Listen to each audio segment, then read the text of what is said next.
that we have this saying, by filmmakers for filmmakers. And what that really means is that those filmmakers decide entirely the program that we have at this year's Slamdance.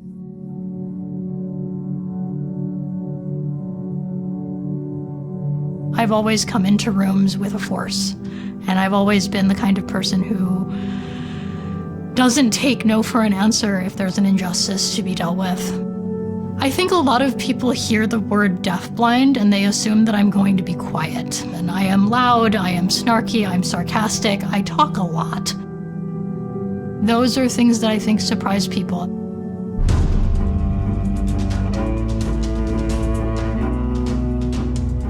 I am Dame Elsa of the Order of the Bat. I am a knight errant against ableism. I wear vintage dresses and I deal with the problems as they come. I am a deafblind speculative fiction writer, a memoirist, a fencer, a swing dancer, a hiker. Every single piece of work I do is about forcing my way through the door.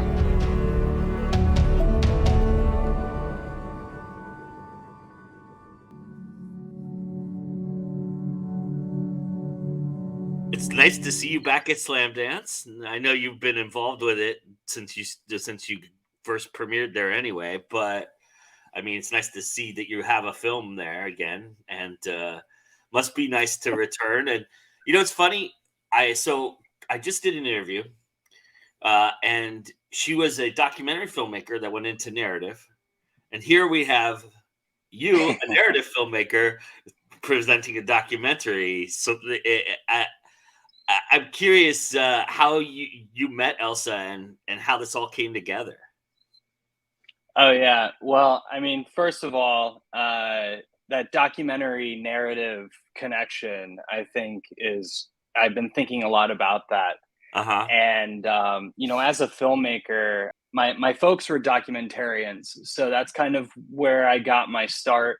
And I think as an artist, I think documentary is a great, I think it should be a tool for all filmmakers. You know, it's like I kind of see it as like a paintbrush, a different paintbrush.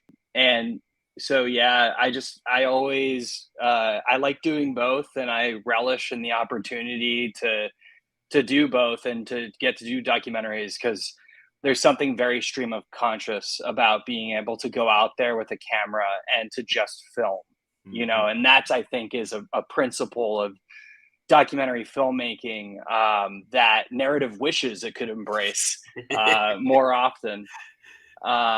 So it was definitely a great exercise and opportunity to get to film Elsa for PBS. And, you know, when PBS approached me to film this, I you know, basically I was in an organization called Forward Doc, which has members such as Jim Lebrecht, who was nominated for the Oscar for Crip Camp, which is another documentary film, and Troy Kotsur, who won Best Supporting Actor for Coda. PBS asked me, okay, so why Elsa? What are we interested in here? What have they done? And it was such a funny question for me, because, Joe, as you know, a lot of my work centers around different bodies, disability, and to me, the body is a topography. The body is a terrain. It's a world to be explored through film. And I think that, you know, I you know, from the beginning, I was always drawn to science fiction, and so when I make films about, you know, different bodies, it's almost like I'm getting on a spaceship and I'm traveling to a different planet, you know. Right. And so, you know, obviously it's inherently interesting to me, right? But now I have to go out and actually articulate and explain, okay, so what's worth filming about this person? I know, but other people I have to convince, right? You start with the accolades, right? So she's written for Marvel. She's written for Women of Marvel #1, the character Peggy Carter, one of the first disabled superhero characters that Marvel has done.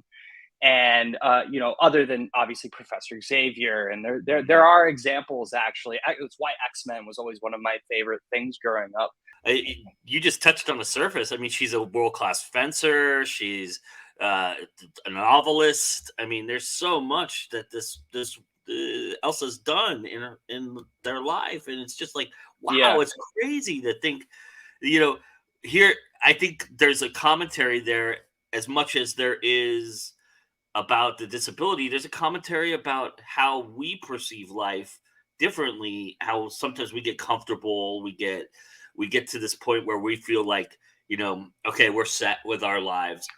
And here's somebody who, against all odds, who's been pushed down, doesn't let any of that affect them. They go right at it and they take on life and keep on taking on different challenges. Do you feel like that is as much a theme as you want to say, highlighting the disability is?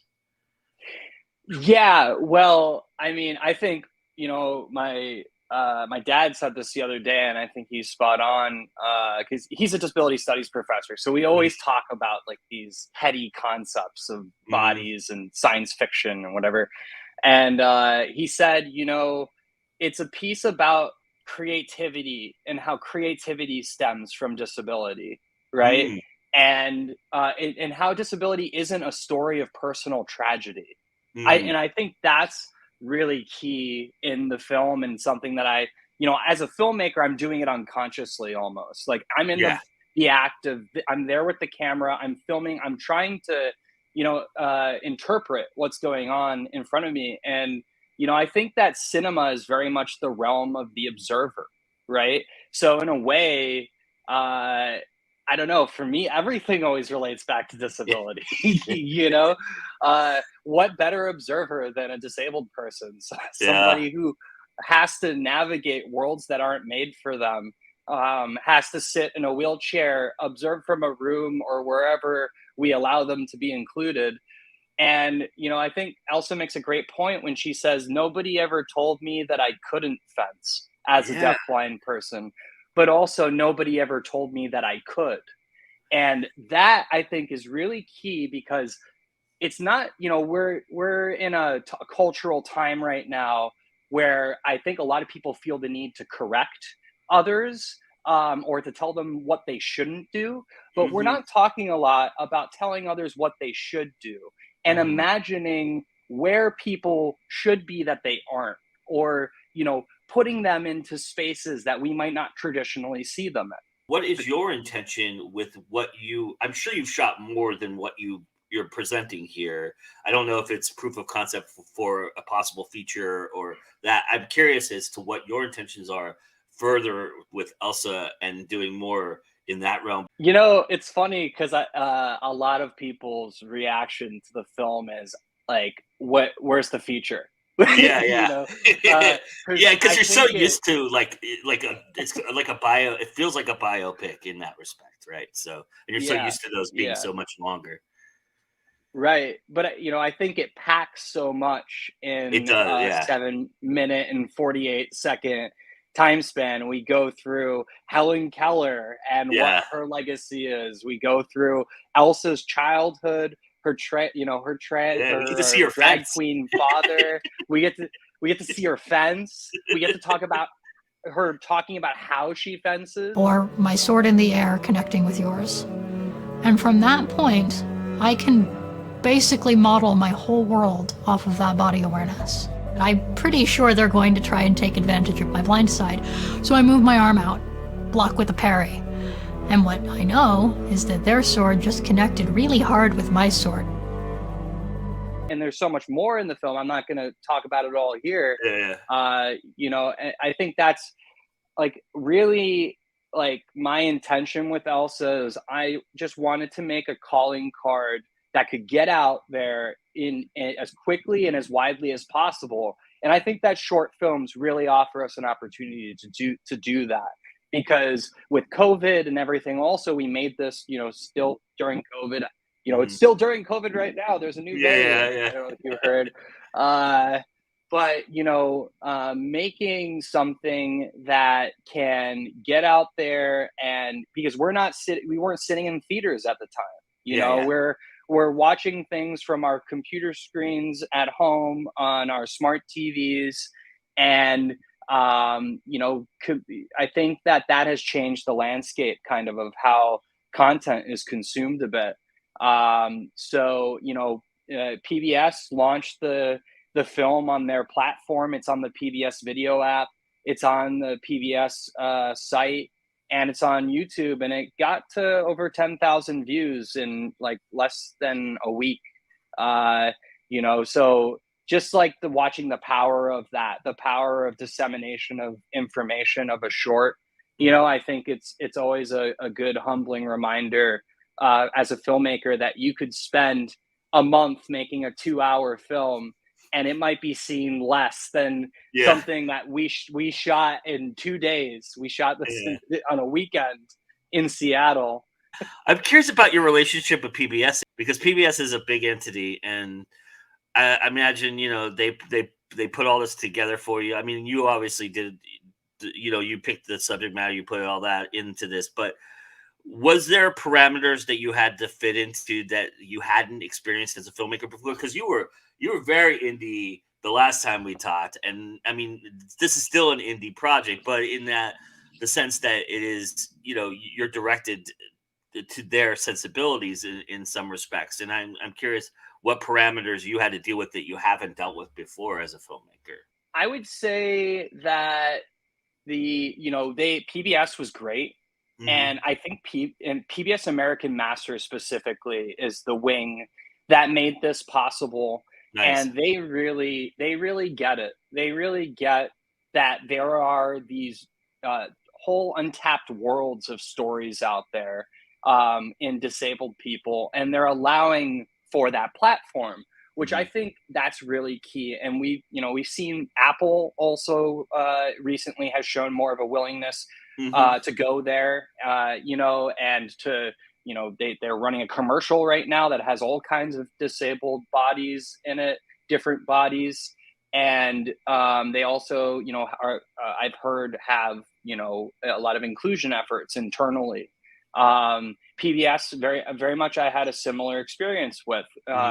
They are very conscientious about, inclusion, and they even handled the audio description and the captioning for the film, which was fantastic. Nice. We both worked with a third-party company known as Deepon, and they're great. But PBS, they have a relationship with them now, so they were like, you know what, just give it to us, we'll take it to them, and we'll do it. And I thought that was, so great to, coming from this indie world where I'm so used to doing everything myself. I was like, oh, you know what? All right, sure. Take that off my plate, Oh, this is kind of nice, You're not used to that. You're not used to people offering to take things off your plate as an indie filmmaker. Yeah, you're just figuring you're going to do it yourself. Yeah, no, quite literally. And, I'm back to that again with Slamdance. I'm emailing all of the press contacts. I'm doing all of the posters myself. I hired a poster artist this time. So, at least originally, we had someone else design that. But yeah, no, I very much, I still shot this. I DP directed again, which, I love doing that. But I also, as a local 600 camera operator, I know the value in having a separate eye, a DP, and an operator. But, I do think, it just depends on the project, and that's what's beautiful about indie filmmaking is you can be that one synchronous source. You can get out there as a director and a camera operator and make something like this. And I think that's great. And you're such a master at telling a story within that framework. It's impressive seeing your growth in this too, because having seen Co-op and we talked a lot about the harrowing aspects of that and the challenges of creating that and then coming to this. Every film is always a different set of challenges, and in a way short films are my way of navigating and maintaining and managing the number of challenges that one can take. I think that filmmakers are super human kind of in their ability to take on all of those problems at Sure. once.